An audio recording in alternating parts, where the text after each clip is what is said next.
May amnesia ka ba? Gusto mo maniwala kami sa'yo? Madidiing kang husto. Sino pa yung mga tumulong sa'yo na nasa gobyerno? Tuturuan pa tayo nito mga ito. Kikiusap sa'yo. Ba ito ang mastermind mo? Itong mastermind ng lahat na ito? Amo mo ito? Itong tao na ito? Sen, huwag niyo po i-ano po sa public po ha. Huwag niyo kaming uutusan, Miss Opo, Alice. Nasulat mo na ba sa wakas, sa papel, yung may-ari ng yate at yung nag-facilitate sa yacht ride ninyo? Miss Alice? Sen, pasensya na po talaga for my safety po. No, Miss Alice. Kanina sinabi niyo na. Don't tell me pa sisinungalingan yung sarili niyo. You told us minutes ago, isusulat mo sa papel para mabasa namin yung dalawang taong yon or kung nag-iisang tao yon na nag-facilitate at may-ari ng yate. Do that now. You said you would do that.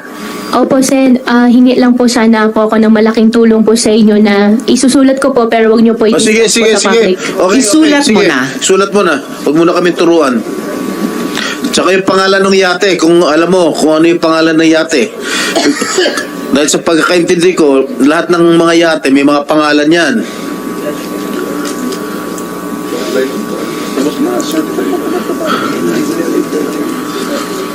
Alam, pero ito prediction. Sus, tuturuan pa tayo nito mga ito. Alam mo prediction ko dyan. May isang lawyer na issue.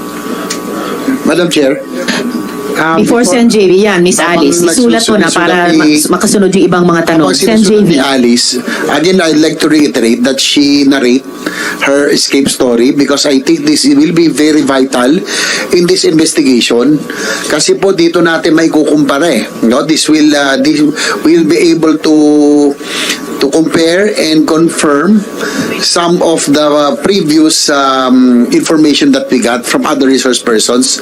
Siguro maganda ho talaga man-narrate niya itong kanyang escape story muna, Madam Chair. Salamat, Sen JV. Amin na yung papel, Miss Alice. Pakikunin sa kanya.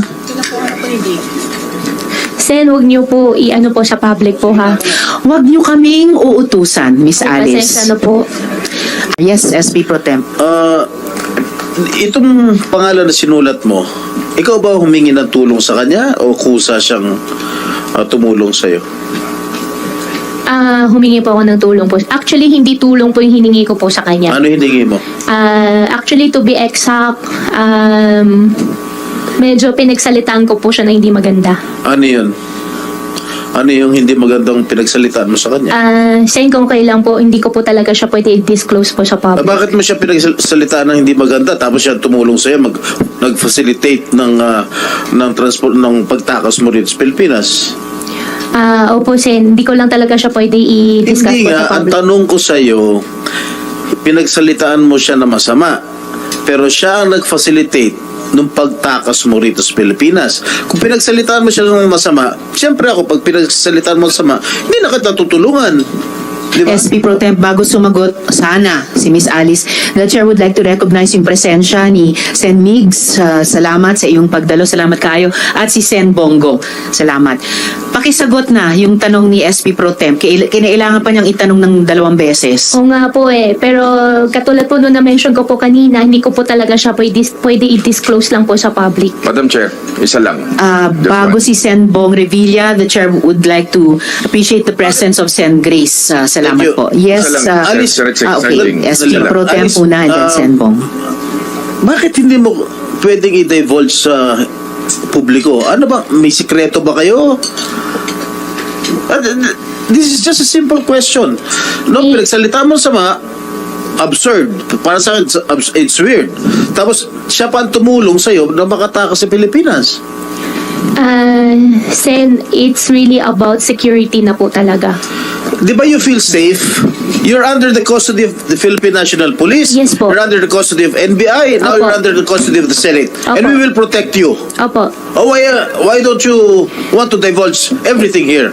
Sen, you know. andito po ako, safe na safe po ako, alam ko po Oh, yes. yun. Pero pagkatapos po ng session, paano po ako? Yun lang, dun po ako nag-worry, kaya ayaw ko po mag-disclose po sa public. Nandyan ang police, nandyan ang NBI. We will protect you.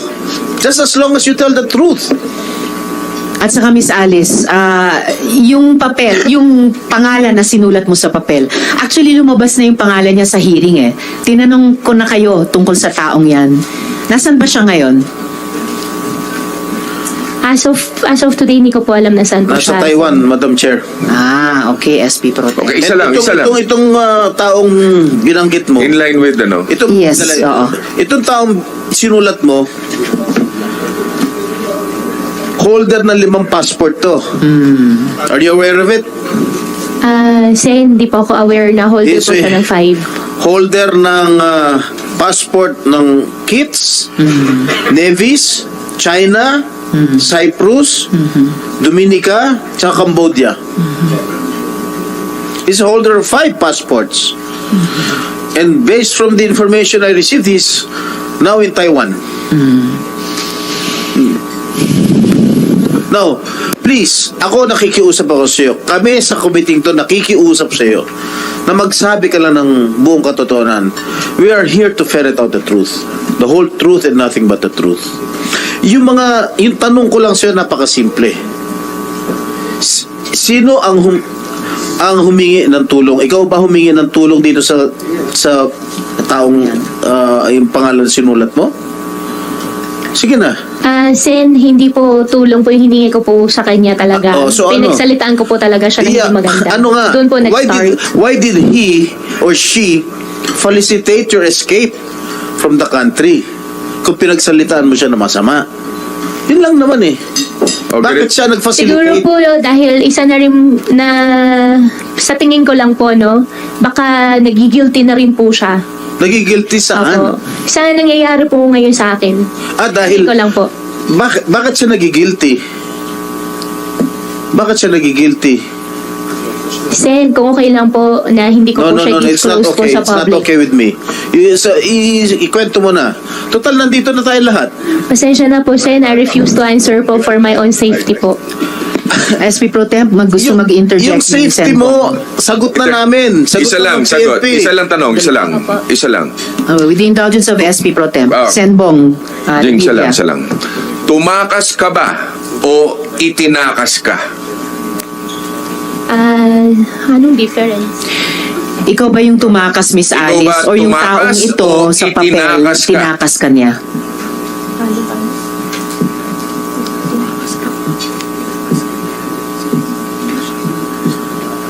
I don't think you need advice of a lawyer to answer that Oo question. nga, Ba't factual kailangan pa? question lang. Napakasimple My God. ng tanong. Sen, siya po nag-initiate po, pero along So, the way po, itinakas ka niya. along the way po, hindi po kami magkasama. Oo nga. So, itinakas ka. So nung Hindi ka pag-alis nyo tumakas. sa yate, Magkaiba kasi yan. sorry Senbong, quick ano lang. Yes, yes, So nung pag-alis nyo sa yate sa Manila, kasama yung taong nakasulat sa papel? Hindi po. Hindi rin. Opo. Okay. Madam Chair, Sen- ibig sabihin, Madam Chair, itinakas Indulgence of po SP siya. Pro Tem. Is that, I just wanted to clarify, hindi ka tumakas. Itinakas ka nitong tao na ito? Hindi. Ang nangyari po dyan, Desisyon mo ba na umalis o ang taong ito ang nagdesisyong umalis ka? Kasi sabi mo Yes or gusto no mo na lang? sanang umatras. Yes or no lang, desisyon mo bang umalis o itong tao na ito ang nagdesisyon para sa iyo umalis? Kaya niya pinacilitate ito. nung una po siya po nagdesisyon po para sa akin. So, Nung una. Nung una Tapos po. nung pangalawa, ikaw Ang na rin. pangalawa po, dahil meron po ako ulit ng mga naririnig na babalitaan po, natatakot na po ako din talaga. So ikaw, sinabi mo sa kanya, nagsalita ka ng masama sa kanya. Hindi ka natakot sa kanya noon dahil nagsalita ka ng masama sa kanya. At parang sinasabi mo, nung una siya ang nag-initiate na ikaw Opo. ay tumakas. Hindi ba ito ang mastermind mo? Itong mastermind ng lahat na ito? Amo mo ito? Itong tao na ito? Sen, wala po akong amo. Okay, so... Ikaw ang big boss ng Ikaw lahat ang ng big boss ng Pogo lahat. sa Bamban? Hindi rin po ako big boss ng Bamban. Ano ka? Kung hindi ikaw ang boss, kung hindi siya ang big boss, anong papel mo, Miss Alice, sa Pogo sa Bamban? You are under oath, ha? At ang dami nang lumabas sa pagdinig na ito. Madam Chairman, doon sa Pogo, sa Bamban, ang participation ko lang po doon ay yung lupa na dati po sa akin. No. We've gone way beyond that na. Yes, Madam Chair, yes, just and to put Joel, into the records, no? for the, SP Pro Itong Tem. tao na ito Sabi niya, nung una siya nag-initiate na itakas siya. Pangalawa, Madam Chair, nagalit siya at sabi niya na itong lahat ng nangyayaring ito, parte siya kung bakit nangyayari ito.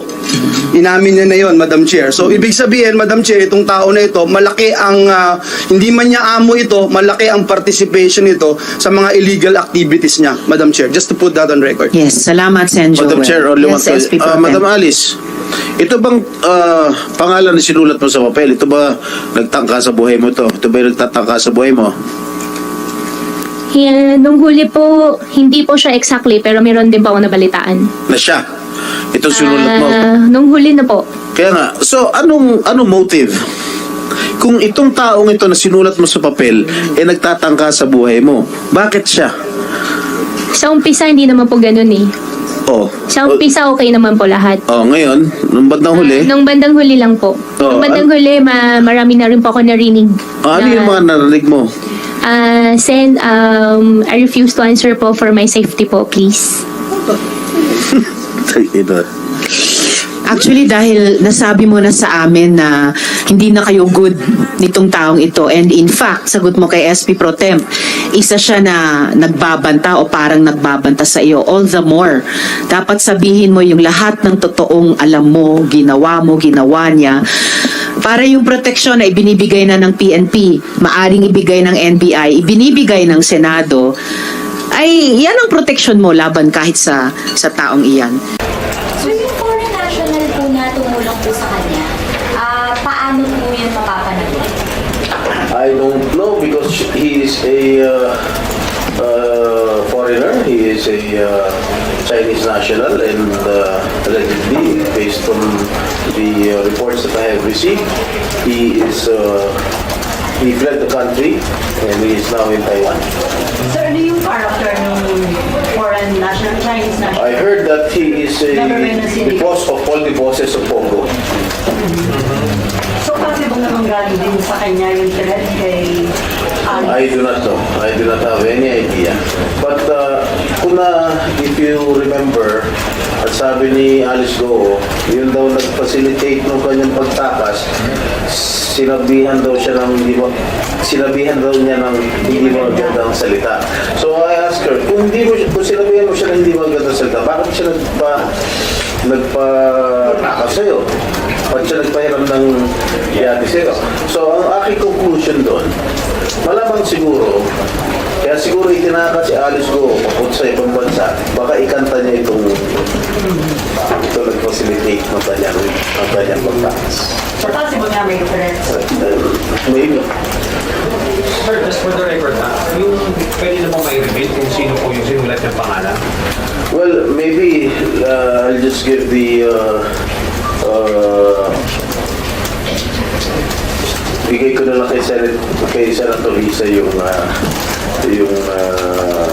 freedom para siya na siguro maglabas ng pangalan. Kasi I'm not the chairman of the committee. Pero na-mention na yung name niya, sir, sa hearing kahapon. Yes, but hindi naman niya alam hindi naman alam ng publiko kung sino yung sinulat niya. I'll just let Senator Risa she's free to tell her, tell you kung ano yung pangalan ng study. Sir, naniniwala kayo na walang Pinoy na tumulong? Hindi ako naniniwala. Merong sigurado, merong mga Pilipino na tumulong sa pagtakas ni Alice. So, impossible na walang Pilipino tumulong. Of course, might also be a government employee or government official. Sir, bakit po? Bakit hindi kayo naniniwala? Ibig sabihin lahat ng mga in-check, sila magagawa ng pagtakas dito. Possible naman yun na walang clearance galing sa DID, galing sa Coast Guard, galing sa Philippine National Police. Impossible.